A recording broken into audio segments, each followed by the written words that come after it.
말씀 만들어서 오늘 마지막 드리는 말씀, 온전하신 것 같이 온전하다 제목으로 은혜를 나누고자 합니다. 어느 아프리카 마을에 한 목사님이 방문하였는데 그곳에 이슬람 청년이 이제 예수 그리스도를 믿고 이제 선교사가 되어서 일하고 있는 것을 보았습니다. 아주 보기 드문 그런 일이었습니다. 그래서 이 목사님이 너무 이상해서 이 청년에게 어떻게 너는 이슬람 청년이었는데 이렇게 예수님을 믿게 되고 예수님을 전하는 그런 사람이 되었느냐고 물었습니다. 어떤 설교가 어떤 전도를 받고 너가 그렇게 되었느냐고 물었을 때 이 청년 놀라운 대답을 했습니다. 나는 어떤 전도나 설교를 듣고 그렇게 된 것이 아니라 우리 마을에 왔던 우리 마을에 와 있던 어떤 그 군인들을 통해서 그들의 삶을 보고 그들 자체가 나를 예수님께로 인도하였습니다. 이렇게 고백하는 것입니다. 아마 영국 군인들이었던 것으로 알고 있는데 그분들이 바로 이 청년이 있던 마을에 왔다가 거주하면서 바로 그들의 삶을 통해서 이 이슬람 청년에게 큰 감동을 주고 사랑을 주면서 그 청년이 예수 그리스도를 인격적으로 만나고 변화되어 이제 헌신하는 그러한 주님의 사람이 된 것입니다. 이 말은 그 변화된 참다운 믿음의 사람들, 크리스찬들, 신앙인들, 그들의 삶을 통해서 주님을 알지 못하는 사람을 주님의 사람으로 변화시킬 수 있다는 것을 보여주고 있습니다. 그들의 삶을 통하여 이제 한 사람을 주님께로 인도할 수 있는 한 영혼을 낳는 그런 기적을 일으킬 수 있다는 것입니다. 여러분, 성경을 어떻게 읽는 것이 가장 잘 읽는 것입니까? 입으로 읽는 것, 구독. 3박 4일이면 4박 5일이면 우리 성경 일도가 될 수 있습니다. 새벽에 일어나서 한 12시까지 읽는 그러한 성경 일도 팀들이 있습니다. 그 구독입니다. 입으로 읽는 것입니다. 또 우리가 매일 아침에 일어나서 성경을 읽고 묵상하는 그런 마음으로 읽는 그런 심도, 마음으로 읽는 그런 큐티의 시간도 있습니다. 그러나 우리가 더 그 하나님의 말씀을 잘 읽어야 하는 것은 우리의 몸으로 읽어내는 그런 책이어야 할 것입니다. 가장 성경을 잘 읽는 사람은 몸으로 읽는 사람이라고 할 수 있습니다. 입으로 읽고 마음으로 읽고 감동을 받아 그것을 마음에 담아두고 있는 것이 아니라 내 몸속으로 내 삶으로 실천해내는 사람, 그 사람이 하나님의 말씀을 가장 하나님의 말씀답게 읽는 사람이라고 할 수가 있습니다. 이슬람 청년을 변화시킨 영국 군인들은 바로 그러한 신앙인이었을 것입니다. 그들이 무슨 복음을 전하거나 예수 믿으라고 강요하거나 그렇지 않았을 것입니다. 그들의 삶을 통해서, 그들의 인격을 통해서, 그의 보여지는 그러한 모습을 통해서 한 사람을 주님께로 인도하는 그런 놀라운 일을 했던 것입니다. 내가 참다운 크리스찬인가, 내가 참다운 신앙인가를 어떻게 알 수 있습니까? 가장 확실한 것은 나로 인하여 다른 사람들이 예수 그리스도를 믿고 궁금해하고 또 주님을 받아들일 수가 한다면 그 사람은 가장 확실한 크리스찬 신앙인 것입니다. 다른 어디 증거가 있을 수 있겠습니까? 나의 고백 중요하죠. 그러나 수많은 고백보다 더 중요한 것은, 더 확실한 증거는 나를 통해서 다른 한 사람이 주님의 사람이 되는, 나와 똑같은 고백을 할 수 있게 한다면 그 사람은 확실한 크리스찬일 것입니다. 어떤 증거를 갖지 않아도 그렇게 될 것입니다. 그러나 만약 그런 데라면 안 될 것입니다. 오늘 본문은 하나님의 나라 자녀들이 살아내야 할 그런 삶의 모습을 말씀하시는 하나님 나라의 지침서인 산상수훈의 그러한 말씀 가운데 한 말씀입니다. 특히 오늘 본 말씀은 독특한 형식을 가지고 있습니다. 너희는 이렇게 들었으나 나는 너희에게 말한다. 나는 이렇게 말한다고 합니다. 그러나 너희는 들었으나 나는 너희에게 말한다고 하는 테제와 안티테제의 그러한 정반의 각각 말씀의 형식을 통해서 오늘 산상수훈에서 말씀하시는 본문입니다. 이 안티테제의 6가지로 말씀하시는데 그 가운데 6번째 명제에 대한 말씀입니다. 너희가 살인에 대해서 이렇게 들었지, 분노에 대해서 이렇게 얘기했지, 네가 마음으로만 살인해도 살인한 거야. 너희가 영적으로 생각으로만 누구를 생각을 해도 가늠한 거야. 이런 이혼, 맹세, 보복, 원수사랑에 대해서 말씀하신 다음에 오늘 보복과 이웃사랑에 대해서 말씀하고 있습니다. 여러분, 기독교인이 아니었으면서도 가장 기독교인, 크리스찬처럼 살아가는 사람이 누구입니까? 그 사람 인도의 마하트마 간디입니다. 이 간디라는 사람은 어떤 사람이었습니까? 영국에서 유학했지만 자기 족을 위해서 비폭력 운동을 통해서 그가 긴 시간의 영국의 식민지에서 자기 나라를 독립시킨 위대한 인물이었습니다. 그가 가지고 있던 방법은 바로 비폭력 운동이었고, 그가 크리스찬이 아니면서도 그리스도의 사람이 아니면서도 그리스도인보다 더 그리스도인답게 살았던 그의 삶을 우리가 기억합니다. 산상수훈, 바로 그가 가장 사랑하고 그의 대통령 운동의 모토로 삼았던 말씀이 이 산상수훈인 것입니다. 오늘의 본문이 더 구체적인 말씀으로 그가 살아냈던 말씀입니다. 오늘 산상수훈 쉬운 말씀 아닙니다. 그러나 하나님 나라의 백성이여 자녀들이라면 단순히 입만이 아닌 마음만이 아닌 몸으로 살아내야 할 그러한 말씀인 것입니다. 우리 예수님의 여정 40일 동안 금식을 받으시고 사탄의 시험을 받으시고 세례요한이 앞에서 순교하시고 그 다음에 우리 예수님이 나타나시면서 세례요한을 이어서 뭐라고 말씀하셨습니까? 회개하라 천국이 가까웠느니라. 하나님께로 너희 마음을 돌이키라, 너희 삶을 돌이키라. 천국, 하나님의 나라, 하나님의 통치하심, 하나님의 임재하심이 가까웠느니라. 이렇게 말씀하시면서 이제 제자들을 모셨습니다. 제자들을 모으시고 너희들이 가야 할 길, 너희들이 어떻게 살아야 할까를 이제 말씀해 주시는데 그 나라의 모습, 하나님 나라의 모습이 어떠해야 하는가를 말씀해 주신 것이 산상수훈인 것입니다. 마태복음 5장, 6장, 7장. 특별히 이제 팔복을 말씀하시고 이어서 이 말씀을 하시는데 6개의 반대 명제를 통해서 하나하나 말씀하시고 우리 예수님께서는 율법 말씀보다 더 엄격한 윤리와 삶, 크리스찬의 삶을 요청하시는 것을 볼 수 있습니다. 모세는 이렇게 말했지, 나는 이렇게 말한다. 율법과는 비교할 수 없는 완전하신 하나님의 사랑을 나는 이렇게 생각을 해. 너희들 이렇게 살아야 해. 말씀하시는 것입니다. 어느 신학자는 이 예수님의 말씀 상상술이 너무 급진적이어서 사람들이 실천할 수 없다고 얘기하는 사람이 있습니다. 맞는 말씀인 것 같아, 맞는 해석인 것 같기도 해요, 어떨 때는. 그러나 예수님이 할 수 없는 것을 또 우리에게 말씀하셨겠는가 또 생각을 해봅니다. 율법은 그래도 사람들이 어떻게 해볼 수 있습니다. 613가지를 요약한 그 율법 말씀을 사람들이 어떻게 해볼 수가 있어요. 그러나 이 산상수훈은 사람들이 생각하거나 실천할 수 있는 그 능력을 훨씬 뛰어넘는 것처럼 보입니다. 눈은 눈으로, 이는 이로 갚아라. 이것을 너희가 들었으나 너희가 다 알고 있다. 모세 율법에 보면은 출애굽기 21장 24절에 보면은 눈은 눈으로 이는 입으로 갚아라 이렇게 말씀하고 있다. 너가 다 알지? 네, 그러면 어떻습니까?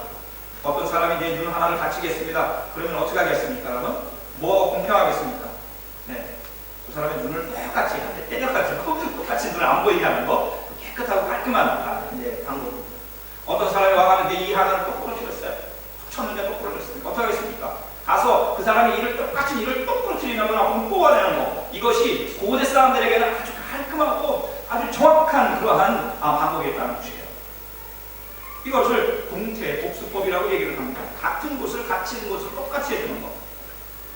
예, 여러분들한테 물어보면 지금 너무 잔인하다고 얘기할 수 있을 것입니다. 그러나 그 당시로는 굉장히 배려해준 거예요. 왜냐하면 누가 나의 눈을 딱 안 보이게 했는데 그 사람 눈 하나 뽑는 거가 똑같은 것인가 아무것도 아니라는 것입니다. 그 사람 생명까지도 상할 수도 있게 하는 그런 벌을 줄 수 있다는 것이죠. 이스라엘 사람들, 유대인들이 가지고 있던 이 법, 율법은 아주 공평한 법이었습니다. 정직한 법이었습니다. 내가 행한 대로 받는 그런 법이었습니다. 나에게 조금이라도 누가 해를 가했다면 어떻게 해서든지 보복을 하고 배상을 받고 상대편이 나에게 해줄 만큼 똑같이 해주는 것이 이 율법이었고 당연한 법이었습니다. 그리고 율법은 약자를 보호하기 위한 최소한의 방법이었습니다. 그러나 최선의 방법은 아니었던 것입니다. 예수님은 이 보호법에 대해서 그들이 다 옳다고 생각하고 나도 그렇게 하면 다 될 거라고 생각했던 이 복수법, 보복법에 대해서 이렇게 말씀하고 있습니다. 나는 너에게 이르노니 악한 자를 대적하지 마라. 악한 자를 대적하지 말라. 누구든지 내 오른뺨을 치고도 왼편도 돌려대며 또 너를 고발하여 속옷을 가지고 자라. 너를 고발하여 속옷 하나 가져갔다고 고발해가지고 겉옷까지 뺏어가면 가져가게 하면 누구든지 너로 억지로 오리를 가게 하거든 그 사람과 심리를 동행하고 내게 구하는 자에게 주며 내게 꾸고자 하는 자에게 거절하지 마라. 여러분 어떻습니까? 우리 예수님의 지금 말씀, 모세는 이렇게 얘기하지만 나는 너에게 이렇게 얘기한다고 말씀하시면서 단순한 보복을 하지 말고 멈추는 것이 아니라 더 적극적인 사랑을 베풀라고 말씀하는 것입니다. 여러분, 이 말씀이 이제 예수님께서 하나님 나라의 자녀들이 살기를 원하시는 그러한 말씀인데 여러분 이렇게 살 수 있습니까?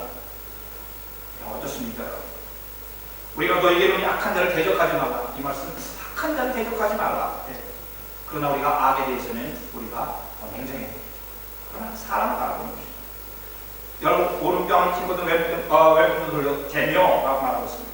여러분, 이래본 적 있습니까? 어렸을 때 교회 생활 하는 사람들은 아마 이거 한번 해보려고 했을 거예요. 어느 친구가 나한테 딱 때리면 주여 하면서 오른쪽을 때려라 이렇게 하려고 했지만 어떻습니까? 마음 원인으로 육신이 약해가지고 걔가 나한테 때리면 나는 벌써 2대가 나가는 그런 경우가 있을 것입니다. 사람이 그렇습니다. 우리가 어떤 작은 것을 가져가면 어떻게 해서 법으로 걸어가지고 그 사람 힘들게 만들려는 것이 우리입니다.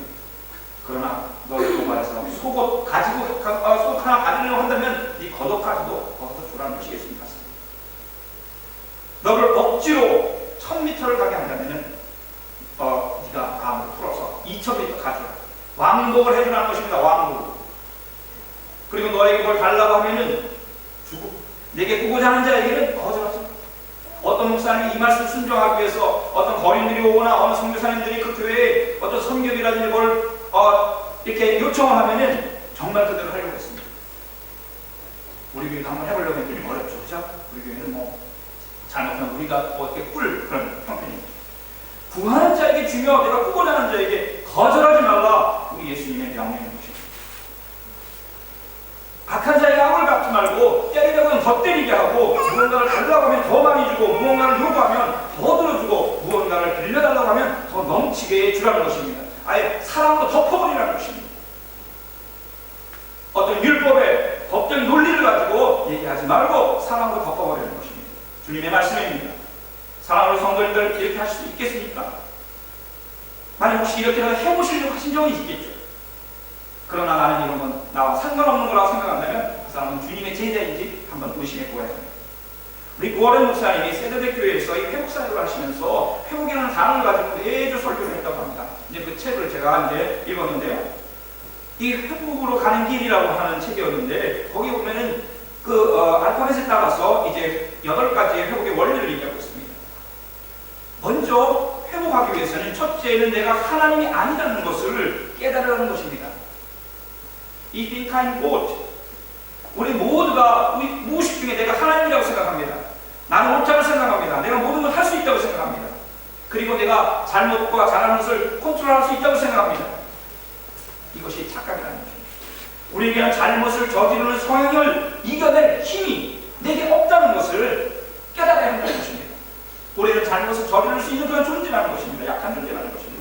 그리고 내 삶을 스스로 통제할 수 없다는 것을 인정하라는 것입니다. 내가 내 삶을 다 할 수 있다고 생각하는 그 교만, 바로 거기에서 쓰러지는 것입니다. 회복이 안 되는 것입니다. 회복의 제 원리는 내가 하나님이 아니라는 것. 그것을 깨달으라는 것입니다. Realize.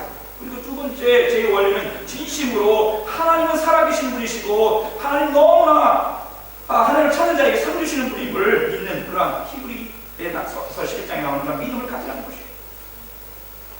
honestly 나에게는 하나님이 계시고 나는 하나님께서 너무나 하나님께서 나를 소중히 여기시는 존재라는 것을 그걸 믿으라는 것입니다.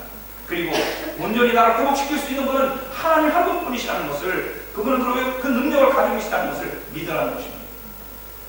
그러나 우리는 반대에 대해서 굉장히 잘 믿죠. 하나님 나를 회복시킬 수 없다고 하나님 나를 어떻게 할 수 있냐고 그거에 대해서 나를 믿게 믿어요. 나는 안 돼. 나는 거기서 굳은 믿음을 가지고 있습니다. 내 상황을 봐라 형편을 봐라 안 된다고 우리는 굳은 믿음을 가지고 있습니다. 그런 이상 회복이 안 된다는 것. 하나님이 나를 너무나 소중히 여기시고 나를 회복시킬 수 있다는 것을 믿으라는 것입니다. 진지하게 믿으라는 것입니다. 회복의 세 번째 원리는 의식적으로 선택하라는 것입니다.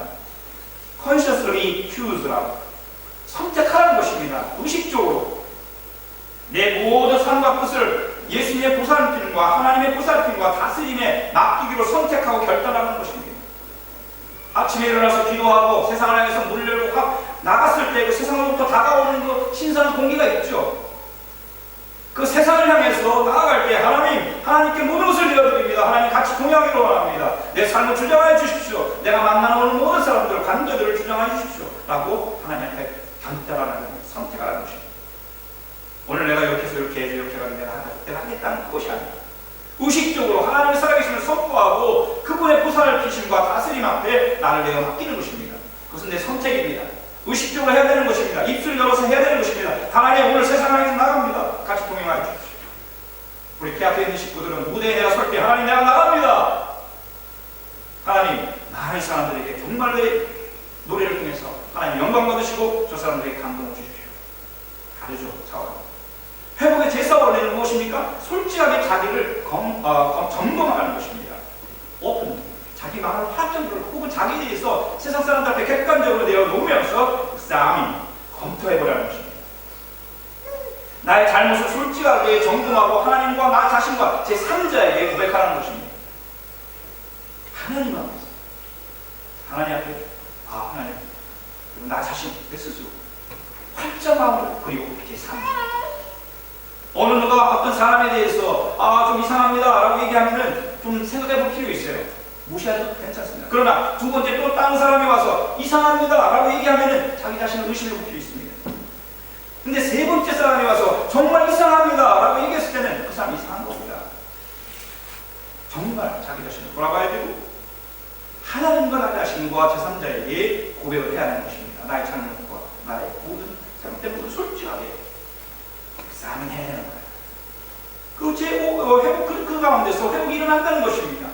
회복의 제5 원리는 기꺼이 순종하라는 것입니다. 내 하나님께서 내 삶 속에서 일으키기를 원하시는, 일하기를 원하시는 모든 변화에 대해서 순종하라는 것입니다. 볼런타리 서밋, 자원하는 마음으로 볼런타리 하면서 서밋, 나를 갖다가 하나님께 위탁하는 거에 맡겨드리는 것입니다. 순종하는 것입니다. 내어드리는 것입니다. 하나님께서 지금 일하기를 원하시는데 마음을 꽉 닫고 변화를 원치 않는다면 하나님 일할 수 없는 거죠. 회복은 없는 것입니다. 그리고 내 인격들의 결점들을 제거하시기 원하시고 하나님 치유하시고 지금 수술하기를 원하시는데 나이가 함께 한다면 그대로 가는 것입니다. 겸손히 순종하는 것입니다. 그걸 다 내가 내어드려야 하는 것입니다. 내 스스로 나아가야 하는 것입니다. 그것이 겸손인 것이죠. 그리고 순종하는 것입니다. 그때 하나님께서 회복케 하시고 변화시키시고 내 결점들을, 내 인격적인 결점들을 제거하시고 하나님이 온전한 아름다운 환상을 하는 것입니다. 그게 회복인 것입니다. 회복의 제6 원리는 모든 관계들을 평가해보라는 것입니다. 에벨리티. 나에게 상처를 준 사람들 용서하는, 내가 다른 사람에게 준 피해들 용서를 바라며 보상하라는 것입니다. 너무나 간단하면서도 굉장히 어렵습니다. 그러나 바로 모든 관계들을 하나하나 평가해보고 내가 용서를 받아야 될 부분이 있으면 어찌라도 용서를 받아야 한다는 것입니다. 또 내가 용서해야 될 부분이 있으면 용서해야 된다는 것입니다. 이것이 막혀 있으면 동맥 경화와 같이 언젠가는 쓰러지게 되는 것이죠. 회복 없습니다. 그런데 이것을 막 동네 막내 소문을 내면서 하라는 것이 아닙니다. 조용히 하라는 것입니다. 상대방이나 제3자에게 오히려 그것이 상처가 되고 또 하나의 해가 된다면 예외라는 것입니다. 그럼 침묵하라는 것입니다. 회복의 제7 원리는 매일 하나님과의 시간을 확보하라는 것입니다. 리저브하라는 것이죠. 하나님과의 시간을 리저브하라는 것입니다. 하나님께서 24시간을 우리에게 선물을 주셨는데 그 가운데 하나님과의 관계가 보람내는 시간이 하나도 없다면 그 사람에게 회복이 없어요. 자기 점검, 성경 읽기, 기도를 실천함으로써 내 삶에 대한 하나님의 뜻이 무엇인지 알고 그것을 향한 능력을 얻어가는 것입니다. 여러분들이 성경 말씀을 읽을 때 틀림없이 하나님 그 말씀 가운데 여러분들에게 은혜를 주십니다. 기쁨을 주십니다. 여러분들이 무릎을 꿇고 기도할 때 틀림없이 하나님께서 여러분의 입술을 통해서 기도하기를 원하시는 사람의 이름이 떠오를 거예요. 그리고 여러분들의 기도를 응답해 주신 것입니다. 자기 점검, 그리고 하나님과의 만남 시간을 확보하고 여기서 해나가야 됩니다. 이 시간이 없다면 회복 없습니다. 회복의 제8 원리는 나 자신을 하나님께 내어드리는 것이라고 하는 것이죠. 1. 나 자신을 내려놓는 것, 불이라는 것입니다. 그냥 가만히 골방에서 아무것도 안 하고 누워있는 것이 아니라 내 팔다리를 묶고 전혀 세상과 단절되어 있는 것이 아니라 다른 사람의 복음을 전하는 것. 그리고 원래 탁월한 통찰력인 것 같아요. 하나님께 나 자신을 내어드리는 것이 무엇일까 생각하실 때 그것은 다른 사람에게 예수 그리스도를 전하는 것, 주님이 당신을 사랑하십니다고 전하는 것이라는 것입니다. 거기에서 자신의 완전한 회복의 마지막 단계가 이루어진다는 것입니다. 그러므로 복음을 전하는 사람, 전도하는 사람은 정말 회복된 사람인 것을 알 수 있는 것입니다. 완전한 하나님의 놀라운 사랑, 그 사랑이 실천되는 그러한 단계를 보여준다. 그것도 온전하지 않을 수도 있어요. 여러분, 그러나 무엇입니까? 오늘 본문에서 말씀하고 있는 회복의 반대 단어가 무엇일까를 생각해 보겠습니다. 회복의 반대되는 단어가 무엇입니까? 무엇이 회복되어야 됩니까? 우리는 상처라고 생각할 수가 있어요. 나 상처가 너무 깊고 사람들이 아무도 내 상처를 못 알아줘.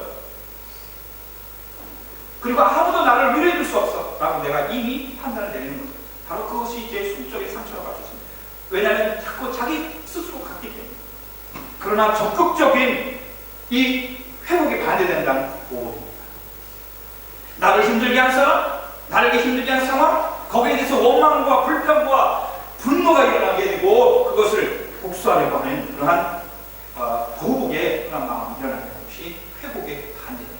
회복되지 않으면 계속 풀릴 듯 그것은 일어나는 것입니다. 그러나 오늘 뭐라고 말씀하고 있습니다. 너희는 이렇게 들었지만 눈은 눈으로 이는 이로 갚아라 하고 모세로부터 들었지만 보복은, 복수는 하나님의 나라에 속하지 않는 것이다. 하나님 나라에 속하지 않는 것이다. 그리고 예수님 오늘 본 말씀 중에서 더 강력한 요청으로 한 단계 나아가십니다. 뭐라고 말씀하십니까? 원수를 사랑하라. 레위기 19장 18절에 나온 말씀입니다. 내가 거룩한 것처럼 너희도 거룩하고 또 내 이웃을 내 몸과 같이 사랑하라. 내 이웃을 내 몸과 같이 사랑하라는 그 말씀을 이제 마태는 더 첨가했습니다. 내 원수를 미워하라. 사실 미워하라는 말씀은 우리 구약성경에 나타나지 않습니다. 그러나 전체적으로 보면 나타나죠. 그러나 내 이웃을 사랑하고 내 원수를 미워하라고 하는 말씀을 너희가 들었으나 나는 너희에게 얘기한다. 그것은 너의 영역이 아니야. 너의 영역이 아니야. 나는 너에게 말한다. 너희 원수를 사랑하고 너희 박해하는 사람을 위하여 기도해라. 기도해라. 사랑한다면 기도하라는 것입니다. 그때에 너희가 하늘에 계신 너희 아버지의 자녀가 될 것이다 말씀하고 있습니다. 우리 거꾸로 보기 바랍니다. 만약 하늘에 계신 우리 아버지, 우리가 찬양하고 경배하고 지금 예배드리는 우리 하나님 대상, 우리의 하나님 아버지의 자녀로서 우리가 여기 와 있습니다. 하나님의 자녀가 아니라면 이곳에서 예배드릴 자격이 없는 것이죠. 그런데 우리가 하늘에 계신 우리 아버지의 자녀, 아들, 딸들이라고 한다면 우리가 어떤 삶을 살아야 하는가? 우리 원수를 위해서 사랑하고 우리를 박해하는 사람, 힘들게 하는 사람이 있어 기도하라는 것입니다. 이것이 예수님의 말씀입니다. 원수를 사랑하고 박해하는 자들을 위해서 오히려 기도하라고 사랑하라고 말씀하는데 거의 불가능한 일처럼 들립니다. 예수님은 제자들과 우리들을 너무너무 과대평가하시는 것 같아요. 예수님 모르셔도 너무나 모르십니다. 그런데 그렇게 하는 사람들은 하늘에 계신 아버지의 자녀가 된다고 말씀하셔요. 아버지의 자녀가 되었다고 한다면 그들에게 당연히 이러한 일들이 열매를 맺어준다고 하는 것입니다. 징표라고 하는 것입니다. 거꾸로 읽는다면 만약 이런 일을 하지 않는다면 하나님의 자녀가 아니라는 것입니다. 만일 우리가 원수를 복수할 생각만 하고 그들을 위해서 저주하고 기도하지 않는다면 하나님의 자녀답지 않게 사는 것입니다. 아니 하나님의 자녀가 아닌 것입니다. 예수님 말씀입니다. 그리고 서로 마음 맞고 좋아하고 사랑하는 사람들을 좋아하고 잘해주고 사랑하는 것은 당연한 일이라. 그러나 상이 없다는 것입니다. 상이 없다는 것입니다. 여러분 상이 없다는 것은 무엇입니까? 인정하지 않는다는 것이에요. 뭐 할 일 했네. 뭐 그렇게 특별한 일도 아니야. 그건 세리들도 죄인들도 하는 거야. 세상 사람들도 그렇게 살아. 자기가 맞는 사람하고 만나서 좋아하고 어떤 뭐가 맞는 사람들하고 같이 맛있는 거 먹으면서 이야기할 수 있지. 여러분 세상 사람들은 진리를 들으려고 하지 않습니다. 절대 진리를 들으려고 하지 않습니다. 누구의 말을 듣습니까? 자기가 좋아하는 사람의 말을 듣습니다. 자기가 좋아하는 사람이 아무리 거짓말을 한다고 해도 그것을 진리로 알아듣습니다. 세상 사람들의 논리가 그런 것입니다. 자기가 좋아하는 사람이 아무리 이상한 말을 하더라도 다 믿습니다. 그러나 진리에 대해서는 그렇지 않습니다. 여러분 오늘 우리 주님께서 뭐라고 말씀하고 있습니까? 너희들 세리도 다 한다, 세상 사람 다 한다.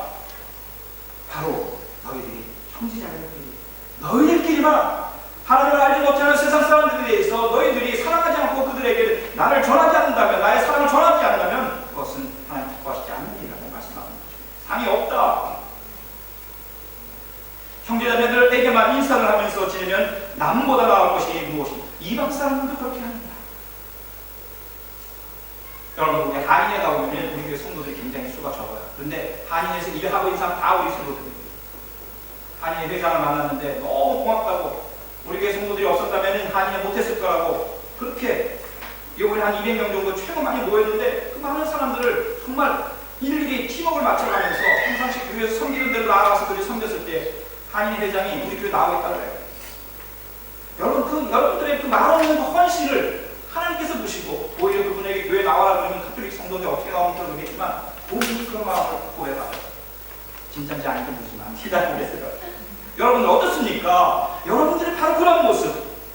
교회 나오지 않는다고 해서 우리가 차별할 수가 없으니까 미래의 크리스찬일 수도 있어요. 지금 우리가 예수 열심히 믿는다고 교만할 필요 없는 것입니다. 오늘 그러면서 우리 주님 뭐라고 말씀하시냐면 더 엄청난 말씀을 하셔요. 하늘에 계신 너희 아버지 온전하실 것 같이 너희도 온전하라. 이거 말도 안 되는 일입니다. 어떻게 창조주 하나님의 완전하신 것 같이 우리 유한하고 피조물 우리가 하나님처럼 완전할 수가 있겠습니까? 해도 너무하신 거 아니겠습니까? 그런데 주님이 하신 말씀, 하늘에 계신 너희 아버지 온전하신 것 같이 너희도 온전하라. 저는 아무래도 이 말씀이 이해가 안 됐어요. 그런데 이 말씀을 그 온전하심이 무엇일까 묵상하는 가운데 온전하시면 하나님이 기뻐하시는 일이라. 하나님께서 기뻐하시는 일, 그 하나님께서 기뻐하시는 걸 너희들도 하는 것입니다. 무엇이 하나님 기쁘시다? 어떻게 우리가 신이 될 수가 있겠습니까? 우리가 온전하심이라는 건 신이 된다는 것입니다. 우리 주님께서는 세상 나라에 대해서 말씀하시는 것이 아닙니다. 이 말씀은 세상 나라 백성들을 향해서 하는 말씀이 아닌 것입니다. 회개하고 하나님의 자녀가 된 예수 그리스도의 핏값을 주고 사신 그 사람들에게 이 말씀하시는 것입니다. 그렇다면 예수님께서 이 말씀하실 수 있는 거죠. 내가 너희의 핏값을 주고 완전히 너희를 구원하였다. 하나님 앞에서 온전하게 하나님께서도 너희를 용납할 정도로 완전한 존재로 내가 변화시켜놨다. 그렇다면 하나님처럼 완전하게 살아가. 하나님 기뻐하시는 그런 모습도 죄없이 살아가는 것입니다. 회개하고 하나님 자녀가 되었다면 이 말씀에 대해서 우리는 두 손을 들고 주님 이렇게 하게 해주시옵소서 또 기도할 수밖에 없는 것입니다. 이 땅에서 우리는 하나님의 온전하신것 같이 온전해지지 못할지 모르겠어요. 그러나 하나님께서 이 말씀하실 때는 이미 그렇게 하셨다는 것을 전제로 하는 건 아니겠습니다. 주님께서 이 말씀하실 때는 그렇게 될 것과 또한 그렇게 되기를 바라시고 소망하시고 이 말씀을 하시는 것입니다. 온전하게 될 것을 예언적으로 혹은 성취적으로 이미 너희들에게 성취될 것을 알아보시면서 하신 말씀일 것입니다. 그렇다면 정말 연약한 우리 존재 모든 것을 포기했으나 온 천하의 성김이 되었던 프란시스 것처럼 오늘 미국원에는 산상수훈의 첫 8분 말씀을 회복의 핵심이라고까지 얘기하고 있습니다. 마음 강한 사람, 온유한 사람, 핍박받는 사람. 여러분들 오늘의 보복하지 말라, 원수를 사랑하라 이 말씀도 죄와 상처와 사탄에게서 회복된 참다운 신앙인들만이 몸과 몸으로 일고 살아낼 수 있는 하나님 나라의 징표가 된 그러한 말씀인 거예요. 보복하지 않으시고 죄로 하나님을 떠났던 우리들, 사실 우리가 얼마나 하나님을 힘들겠습니까? 보복하지 않으시고 그러한 우리들을, 죄로 떠났던 우리들을 끝까지 포기 않으시고 독생자의 목숨까지 주신 하나님의 사랑을 우리가 받았다면 오늘 말씀에 대해서 우리는 또한 작은 은혜를 얻을 수 있는 것입니다. 그 사랑을 받았다면 그 사랑으로 하나님처럼 온전해지는 은총이 있을 줄 믿습니다. 그 사랑을 받았다면 이 은총이 함께 하시기를 예수님의 이름으로 간절히 축원을 드립니다. 아멘.